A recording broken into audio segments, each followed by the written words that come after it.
우리는 너무 서두른다. 볼일로 광주에 나갔다가 오랜만에 영화를 하나 보았다. 파리, 텍사스. 화면에서 낯익은 거리와 고속도로, 그리고 올즈모빌 차가 보이자 눈이 번쩍 뜨였다. 거기 나오는 남자 주인공은 렌트카인데도 굳이 올즈모빌만을 고집한다. 지난 봄 로스앤젤레스에 머무는 동안 나는 올즈모빌을 몰고 다녔다. 해질녘이면 10번 산타모니카 프리웨이를 서쪽으로 달려 멜리부 비치에서 망망한 수평선 너머로 해가 지는 광경을 지켜보곤 했다. 그리고 샌프란시스코에서 일본 도로를 따라 카멜을 거쳐 모로베이로 내려오는 태평양 연안의 아슬아슬한 해안선을 달리기도 했었다. 캘리포니아에서 애리조나를 거쳐 유타주와 네바다주에 이르는 메마르고 황량한 사막을 달릴 때의 그 허허로움을 나는 아직도 잊지 못한다. 그랜드 캐니언에 갔을 때인데 그때가 마침 부활절 휴가철이라 호텔도 모텔도 모두 만원이고 캠프장까지도 들어설 자리가 없었다. 미리 예약을 하지 않고 무작정 길을 떠난 우리식 배짱의 차질이었다. 우리는 애리조나에 인디언촌이 있는 캐머런까지 잘자리를 찾아 밤길을 재촉했다. 열일에 둥근 달이 아득하게 펼쳐진 사막을 교교히 비추고 있었다. 낙타등이 아니라 차를 타고 달밤의 사막을 달릴 때 시장기 같은 그 허허롬이 우리 일행의 입에서 말을 앗아갔다. 캐머론의 모텔도 역시 만원, 문은 굳게 닫혀 있었다. 우리는 하는 수 없이 사막의 밤을 차 안에서 새우처럼 꼬부리고 지새워야 했다. 영화에서 본 텍사스의 황량한 사막과 올즈모빌이 내 기억의 심지에 불을 당긴 것이다. 미국에 가서 정식으로 운전을 배웠다. 운전학교 교사한테 하루에 한두 시간씩 열흘을 배워 헐리우드 촬영국에서 시험을 치르고 면허를 받았다. 송광사 LA 분원이 웰턴에 자리 잡고 있다. 2가와 3가 사이, 절 이름은 고려사다. 전에 살던 스님들이 몰고 다니던 차는 있는데 운전할 사람이 없어 불편하기가 이를 데 없었다. 그래서 배운 운전이었다. 1980년형 올즈모빌, 미국에서 흔히 볼 수 있는 보통 중형차, 파리, 텍사스에 나오는 바로 그런 차다. 그곳에서는 운전의 요령이나 기술만을 가르치는 것이 아니라 운전을 통해 예절과 사회 질서를 익히도록 한다. 교차로에서 신호가 떨어지기도 전에 내닫는 그런 성급한 운전은 생각조차 할 수 없다. 새치기 하는 얌체 운전도 볼 수 없고 서로 양보하면서 물 흐르듯 함께 흘러간다. 횡단보도가 아닌 데서도 보행자가 일단 차도에 내렸으면 달리던 차도 멈추어야 한다. 보행자 우선이다. 보행자들은 전혀 서둘지 않고 자기 집 뜰이라도 거닐 듯이 천천히 걸어간다. 우리네 관행이라면 빵빵거리고 무어라 윽박지를 텐데 피차에 그런 내색조차 없다. 횡단보도에서 뛰듯이 급히 걸어가는 사람들은 물을 것도 없이 우리 동양인이라고 했다. 물론 그 동네라고 해서 다 질서와 예절이 바른 건 아니다. 캘리포니아의 교통법규가 가장 엄하고 뉴욕이나 보스턴 등지에서는 우리처럼 난폭하고 무질서한 운전자들이 더러 있었다. 그러나 저들은 어디서나 느긋이 기다리는 습관이 몸에 밴 것 같았다. 우리처럼 매사에 조급히 서둘다가는 광활한 대륙에서 베겨낼 수 없을 것이다.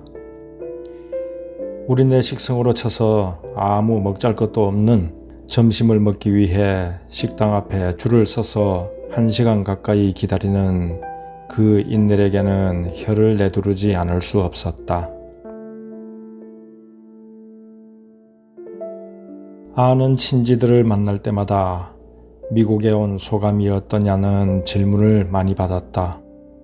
그때마다 나는 이곳에 오니 우리나라가 훨씬 잘 보인다고 했다. 그러면서 우리나라가 미국보다는 살기 좋은 나라이고 희망적이란 말을 빼놓지 않았다. 이 말은 공연한 허풍이 아니라 그럴 만한 까닭이 있고 머리로 따지기 전에 직관으로 느낄 수 있었다. 무엇보다도 우리에게는 아직도 인정이 있고 시간적인 여유가 있다. 아무 때고 마음만 내키면 얼마든지 친지들을 만날 수 있지만 저들은 주말이 되어도 시간 내기가 여간 어렵지 않다. 명절 때만 되면 거의 필사적으로 고향을 찾아가는 민족의 대이동을 보라. 우리는 아직 가난하기 때문에 어떻게 해서든지 잘 살아보겠다는 열의와 희망이 있다. 저 알래스카에서 사우디와 중동에서 지구촌 곳곳에서 우리 한국인의 잠재력이 줄기차게 펼쳐지고 있는 그 생의 열기를 보라. 미국인들은 평균적으로 우리보다 훨씬 부유하게 살기 때문에 이제는 한 고비지나 느슨하게 즐기려는 경향이 짙다. 물건을 파는 가게나 은행 혹은 관공서에 가보면 어찌나 꿈을 대는지 우리네 입장에서 보면 화가 날 지경이다. 저쪽은 차디찬 질서만 있지 훈훈한 인정은 희박하다.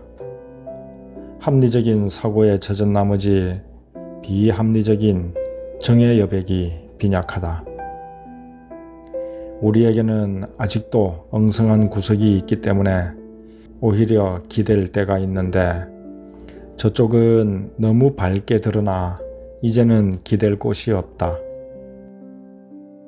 겉으로는 자유로운 사회 같지만 안으로는 꼼짝 못하도록 구조적으로 얽매고 있다. 처음 미국에 내렸을 때 기가 죽으려고 했다. 겉으로 보기에 저들이 너무 잘 살기 때문이었다. 그러나 이내 생각을 달리했다. 나라마다 생활 환경과 문화적인 배경이 다르고 삶의 양식이 같지 않기 때문에 수평적인 비교로서 삶의 가치를 따질 수는 없다. 문제는 우리에게 주어진 상황을 어떻게 활용하고 극복하면서 우리 틀에 맞는 삶의 가치를 창조하느냐에 달린 것이라고 생각을 돌이키니 움츠러졌던 어깨가 펴졌다. 그러나 우리에게도 고쳐야 할 점은 많다. 그중 하나가 매사에 너무 성급하고 조급하게 서두는 일이다. 좀 진득하게 기다리며 참을 줄을 모른다. 차곡차곡 쌓아나가지 않고 단번에 올라서려고 한다. 차분히 안으로 사기지 않고 밖으로 드러내 놓으려고만 한다. 성급하고 조급하기 때문에 전체를 보지 못하고 부분만을 가지고 속단한다. 이런 일들로 인해서 저지른 시행착오가 얼마나 많은가. 과속은 무감각 상태를 가져온다. 그것은 맹목적인 행동과 같다. 너무 조급히 서둘다 보면 조그마한 일에서 오는 삶의 잔잔한 기쁨과 고마움을 놓치기 쉽다. 등산의 기쁨은 산을 오르는 일에 못지않게 산을 이만치서 바라보는 여유에도 있다는 것을 알아야 한다. 우리 사회가 노사분규로 인해 큰 홍역을 치르게 된 것도 따지고 보면 조급하고 성급한 경제성장의 부산물이다. 우리 분수와 치수를 망각하고 산업화를 성급하게 재촉한 결과 수출 목표 얼마를 달성하는 데만 급급한 나머지 상대적인 빈곤과 소외계층이 생겼다. 사회의 불균형이 굳어지면 심한 단층 현상이 드러나고 GNP의 수치와는 상관이 없는 심각한 갈등이 폭발할 수밖에 더 있겠는가. 이런 단층 현상이 마침내 일부에서 좌경화까지 불러일으킨 것이 아닌가 싶다. 로스앤젤레스의 다운타운에서 만난 한 거지의 모습을 나는 잊을 수 없다. 훤칠한 체격에 너덜너덜 해진 누더기를 걸치고 어찌나 늠름하고 당당하게 걸어가든지 나는 가던 길을 멈추고 한참을 서서 그를 지켜보았다. 어느 나라의 대통령이, 어느 장군이 저렇듯 당당하고 의젓한 걸음을 걸을 수 있단 말인가. 어떤 재벌이, 어떤 국회의원이 저렇듯 늠름한 모습으로 거리를 활보할 수 있단 말인가. 그와 같은 늠름하고 당당한 기상이 어디서 나왔을까? 그렇다. 그에게는 아무것도 거리낄 것이 없기 때문이다. 권력에 연연하지도 않고 명예나 재물 그 어디에도 집착함이 없기 때문에 자신의 모습 그대로를 드러내놓고 다니는 것이다. 미국에서 본 가장 인상 깊었던 장면의 하나다. 오늘 우리는 그 누구에게서도 그처럼 늠름하고 당당한 모습을 찾아보기가 힘들다. 너나 없이 모두가 졸장부로 변모되어 가고 있다. 그 거지는 아무것도 지니지 않고 그 어떤 욕망도 없기 때문에 온통 이 세상을 다 차지하고 있는 것 같았다. 그런 사람이야말로 이 세상의 왕이 되기에 마땅한 인물이 아닐까 싶었다.